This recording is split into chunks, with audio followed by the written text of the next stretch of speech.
This segment brought to you by Kansas Farm Bureau, the voice of agriculture. To join today or more information, go to kfb.org or find us on Facebook and Twitter. Thanks for coming back. Now let's meet Scott Daly, who explains the proper techniques for successful horse training. Hi, this is Kyle Bauer. I have the opportunity to visit with Scott Daly.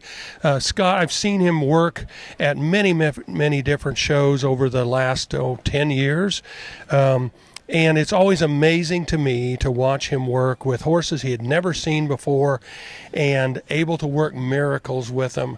I want you to tell us the secret so all of us can do that. You know, I tell you what, a lot of it's just doing it day in and day out and having confidence in what you do. I mean, there's really actually no secret involved. You have a set of techniques that you stick to and you have confidence in that have success for you and for your horse.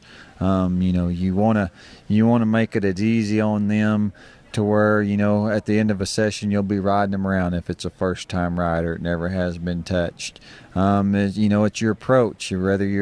Some horses you can approach a little quicker than other horses. Some horses you got to back off a little bit just reading them, and being, like I said, being able to be, persistent and also confidence. Confidence is the main thing, because with confidence in you, it puts that confidence in that horse, and when that confidence happens in that horse, they get a lot of trust built up.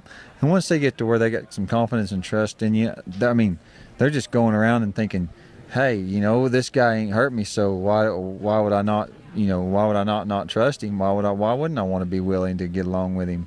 And even horses even if they've never been touched, they just jump in there, and never had been touched, and I'm roping them and going from there. It all happens, in a short amount of time, but I just try to go at just a steady pace and just read them and don't try to start a fit with them and just go on from there.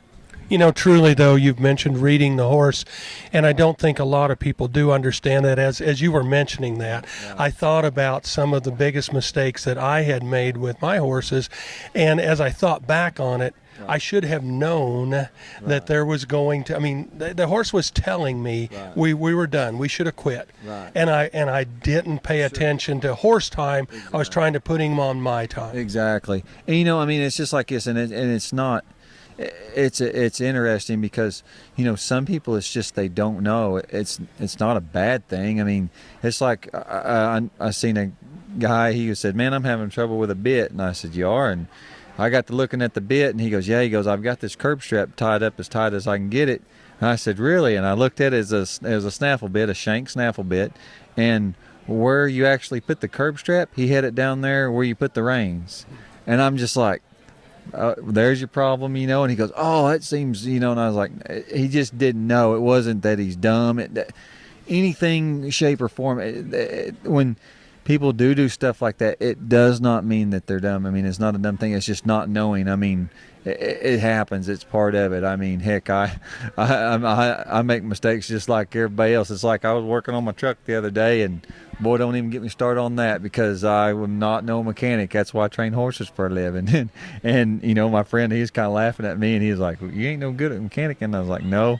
He goes, you need to stick with them horses. I said, exactly right. In a nutshell, that's just how it is, and makes me feel silly doing that, same as it does people working with some of their horses. We're visiting with Scott Daly, horse trainer. This is Kyle Bauer reporting. Stay with us. Up next, it's Kyle and Dwayne on Plain Talk.